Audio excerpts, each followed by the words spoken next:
The subject of the golden age of Pattaya is discussed on bar stools and in the Facebook groups of this city all the time. And if you ask 100 people when was the best time in Pattaya, you'll get 100 different replies. Well, you're about to get the 101st, because this is the subject of this week's video. When was the golden age of Pattaya? Today is March the 17th 2024, and it's significant because I remember in 1996 it was my first trip to Pattaya, and it was Paddy's Day, it was St Patrick's Day, and I was in a pub somewhere, I think it was Soy 13-1, and I was there with a little friend, and we were just having a quiet drink, and this rather gregarious American was telling me, some might say lecturing me, about the golden age of Pattaya, and it was a load of rubbish. Now, this was back in 1996. It was rubbish. The golden age was back in the 80s. The girls don't care for us anymore. They don't look after us. It's far too expensive, and all this commercialism is coming in. And it's 1996. So clearly, it's all about the individual's perspective of when the best time was here in Sin City. Is it 96? Was it a little bit later, or is it now? If you stay to the end of the video, I'll let you know my feelings on when the golden age of Pattaya was, but I'll take you through the different stages, how I've seen this town grow. But if you like it, give us a like, subscribe to the channel. Let's go back to 1996.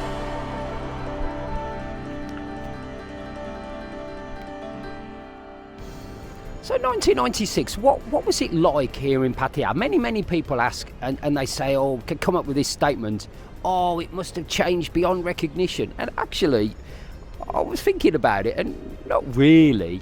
I always think that, yes, shops have changed, technology has changed, the economy has changed, but Thai people are still the same, and the vibe of this city is still the same. And in 1996, it was a real eye-opener for me. I'd lived in Birmingham all my life, and I'd come here to Southeast Asia, and just a completely different type of people. But there were things that were actually pretty rubbish in 96. I mean, here we are at Central on Beach Road.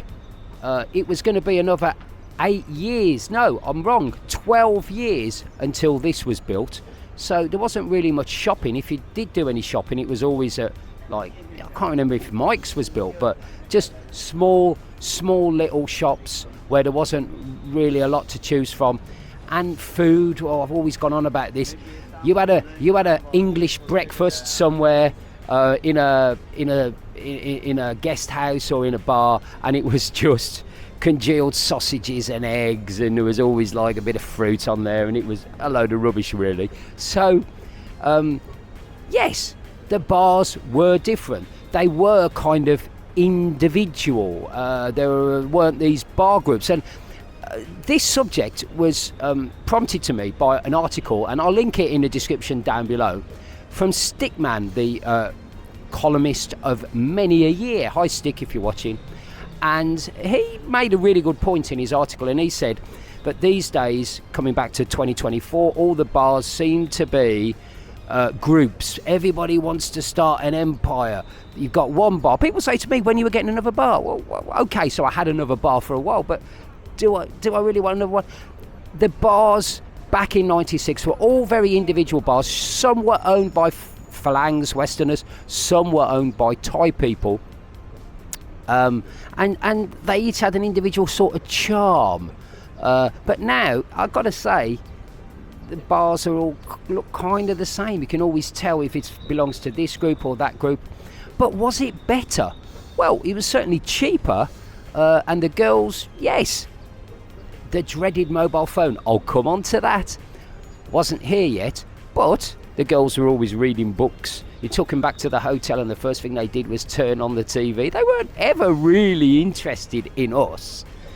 We weren't that interesting to them.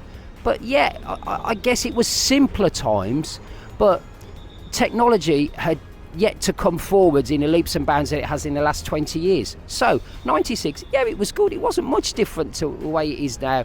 A lot simpler. Bars were a lot less complicated, and it was a huge cultural shock coming from the West here to Pattaya.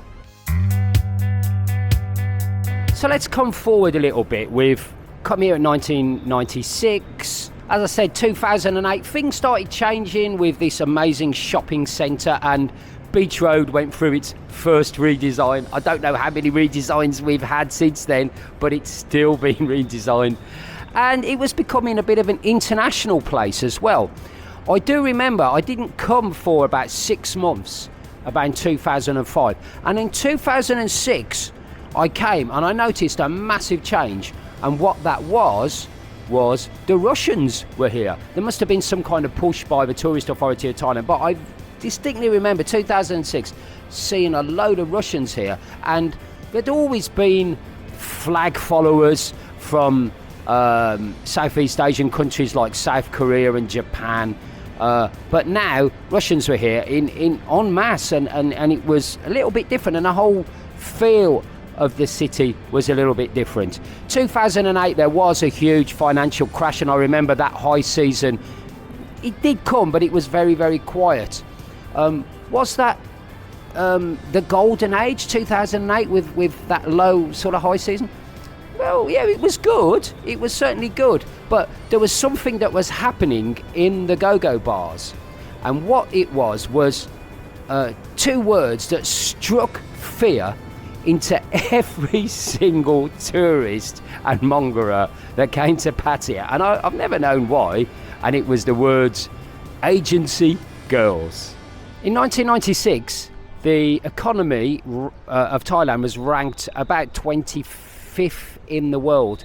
Fast forward about 10 years, and the Thai economy had done really, really well with the changes in agricultural techniques and the expansion of manufacturing. And it was about 20th in the world. Where it is about now, it hasn't really changed much. What has this got to do with go-go's, you say? Well, it was more difficult to try and recruit girls to come and work in the bars and the go-go's. All the pretty girls had left all the beer bars and had gone to go-go's, and they were getting scarcer and scarcer, thinner on the ground, if you like. What happened? What did the bars do to try and counteraction this? They started copying what happened in Bangkok, and what happened in Bangkok was that they had set up very, very large dance agencies that were recruiting girls. Firstly, it was always about recruiting what they call pretties. Pretties are still alive and well today here in Southeast Asia. Girls that just work promoting your products because they're pretty. And agencies would go around shopping centres and all that and just hire girls and say, you're very pretty, how do you fancy coming to the motor show? And they would get girls' numbers, and they would use their clout to be able to get pretty girls to work advertising stuff and working for promotions. Of course, expand that a little bit, and you can see where agencies were then used to recruit girls into the go-go bars. And the whole recruitment process was basically privatised off to these agencies. I never thought it was ever a problem. I worked at a bar called Secrets, and I decided one time that we needed to up the game, get some nicer girls in. So I decided to recruit an agency, and they gave me some girls that were on 10-day contracts, and all the locals were going, oh, this is terrible, it will never work, these girls will be so snobby and they won't even look at us, and they'll be wearing like different uniforms and all that. That evening, the very, very first evening, I had to speak very strongly to 2 of the agency girls because they were being extremely naughty with the customers in the very quiet and secluded VIP areas. So I can assure you that the agency girls were never a problem. But it made a huge, huge change. And what it meant to me and you was that basically the girls' salaries went up, and because the girls' salaries went up, then drinks prices went up, and girls... basically all the whole price structure went higher because it was becoming harder and harder to recruit girls. So it became more difficult. Were there better looking girls coming into the bars? Well, no, not really. I mean, it was just the same girls, but just on a higher wage. So did this bring the whole experience of Pattaya down? Well, I don't know. I mean, speaking personally, I was never really one that looked at a price of a drink or, you know, whatever. I always just paid whatever I was asked for, and I just enjoyed the company of people. But for some people, it was very much a step backwards, and they didn't like the fact that they were paying more for what they got the same before. So 2010, 2011, something like that, agency girls came in and changed a lot. Certainly that wasn't going to be the golden age of Pattaya, but what was it? What came afterwards? Let's see. When you get to talk to people either on bar stools or in Pattaya groups on Facebook, the one thing that people always mention is the mobile phones. I seem to remember that in 2011 I had like a feature phone, and a lot of the girls had a feature phone. You could take photos with them, but there wasn't the social media that is there now. And 2012, 2013, they started coming in.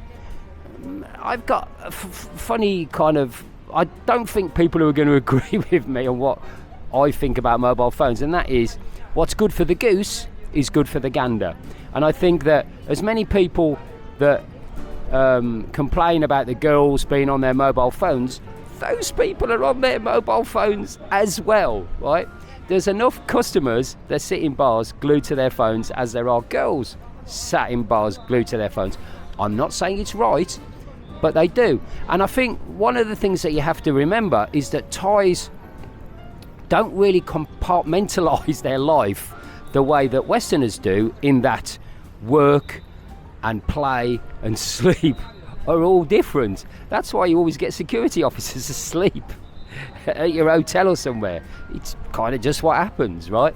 And it's difficult to say to a Thai girl, well, you're at work now, you can't use your phone, because it's just not in their heads to do that. I know you should, but you can't. And one of the things that I wanted to stress was that people say that they maybe find a little friend and spend a couple of days with her, and that she's constantly on her phone, but they want the GFE, the girlfriend experience. Well, guys, I've got news for you. I've had a lot of girlfriends, right? And the girlfriend experience is you're going to get some girl completely glued to her phone all the time. You either want that sort of organic girlfriend experience or you don't. And you say, oh yeah, but she's working, she shouldn't be with me. Oh, she's either working or she's your girlfriend. Well, you know, where does it change? So it's not easy. Back in the day, as I said, girls always used to read books, used to play games, used to watch the TV. They were never really that interested in us, I'm sorry to say. So the mobile phones came in about 2012, 2013 in a huge way. And did it change things? Well, it changed things for the good and the bad, because there was things like the Thai, and I always laugh when I say this, dating sites that came up, and it was a lot easier to meet a girl, and you could circumvent the bar fine and all that, and it was 50-50 whether the person that was actually in the photo was the person you were talking to, etc., etc. So it kind of helped the whole Pattaya experience as well as hinder it. I think it's 50-50. For me, the jury's out. I just think that the horse has bolted. You look at anybody in their 20s and 30s all over the world now, and they're glued to their phones. It's just life. And I think it's just people not being able to move on from like times sort of 20, 30 years ago. But that was around 2013, 2012. Places were getting more modern. Look at the amazing restaurants that were starting to crop up. You've now got Cafe des Amis, Indian by Nature, places like Robin Hood. These are all fine dining restaurants. These kind of restaurants were only found many, many years ago in Bangkok. They were now coming here to Pattaya. And also you had Central, but other places were starting to crop up as well. Other shopping centres and places where you could go shopping, and the whole shopping experience was amazing. For nightclubs back in 1996 and the 2000s, you know, they had big speakers and a few flashy lights, but that was it. Look at the amazing nightclubs that are around now, both the Indian nightclubs and the Western nightclubs. You could put them anywhere in the world and they would hold their own. The experience there, especially for the younger people in nightclubs, is one that they would get in all the major cities in the world. So it's got a lot better for younger people. If you was to take a young person and take them back 20 years and take them into a nightclub, they'd say, well, what's this? It's just a room with a loudspeaker in. That's what it was like. Things have changed. So for younger people, now is going to be the best, the golden era. But of course, things changed. I think 2018, 2019, the economy was getting a little difficult, but a huge change, of course, in 2020 when COVID came. It was actually around this time in 2020, 4 years ago, that we had to close the bars for the first time because of the COVID spread around the whole world. And if I'd have known then that it would take 2 years to get back on her feet, I probably would have given up right there and then. But we kept going, and COVID really decimated this city. Who can forget the lines of people waiting for food handouts? But I have to say, there was very much a community feel to this city during COVID. Everybody got together, the rich people helped the poor people, and it was kind of how life should be. But post-COVID, everybody came out, and so many bars changed. Famous bars that had been there for a long time closed down, and a lot of girls that might have been working in bars and in the entertainment industry decided to either go online, because bars started live streaming and girls started live streaming as well and going on to other racier platforms, but also they were setting up little shops, nail salons and hair salons and coffee shops, and so the sort of mom and pop community sprang up, not only in Pattaya but also back home in the northeast where a lot of the staff come from. So it was very difficult to recruit staff, and what you found was the way to recruit staff, we'd already had agencies now aren't really that big, I have to say, in Pattaya, but the place where we're at now, with these massive salaries, eye-watering salaries for girls that really do want to work, that can get lady drinks, and are good workers, actually come to work and do their job.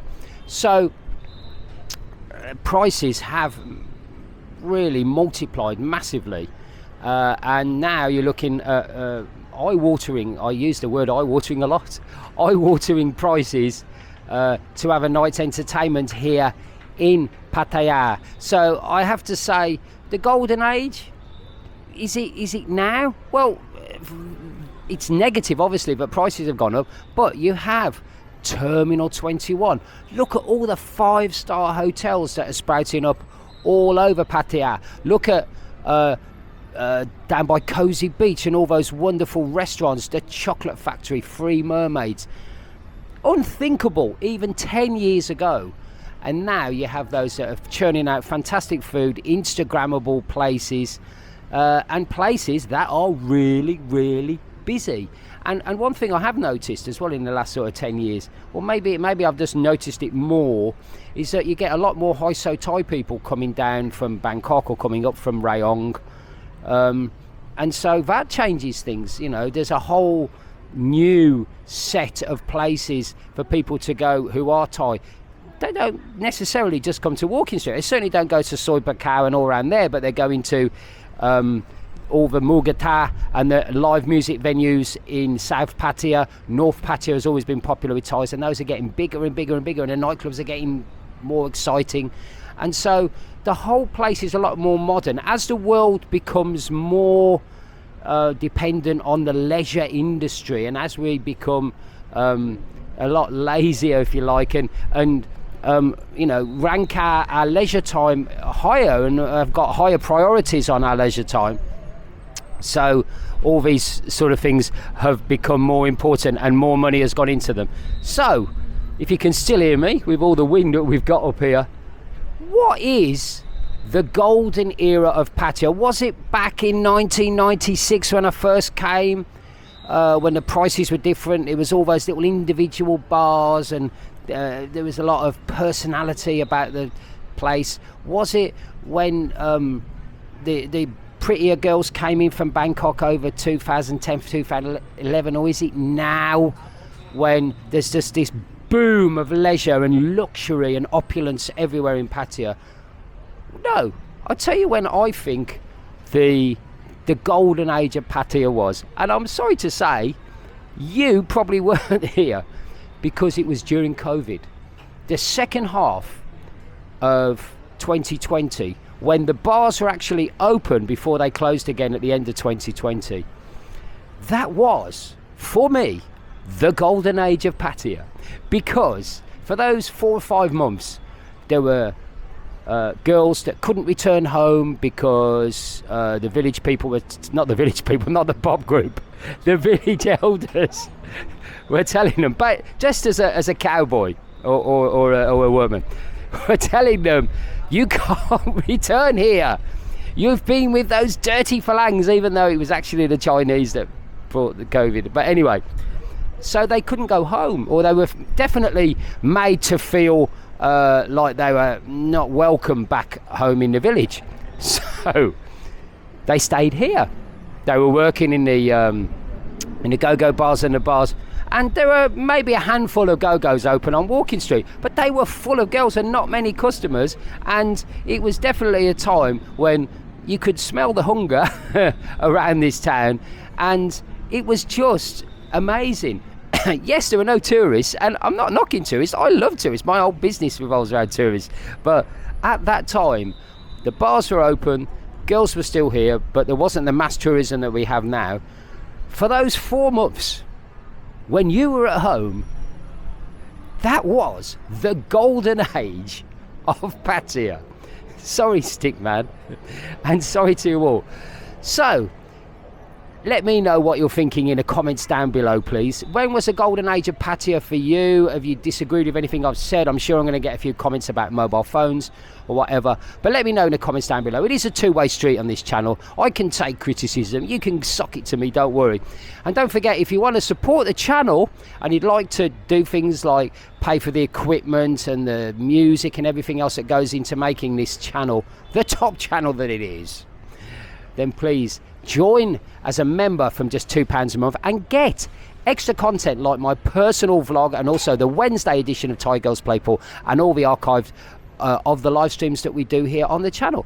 But from right now, you might be thinking, why has Phil got in spinning central all this time? I'll tell you why, because it's damn hot outside. It's coming onto the hot season now, and we're trying to do things in the shade because my cameraman is wilting and so am I. But thank you to Central Pattaya for letting us film here. Let us know what you think. When is the golden age of Pattaya? But until next week, I'll say goodbye, bid you farewell, and see you soon back here in Sin City. It's a great place to be. We miss you. Bye bye.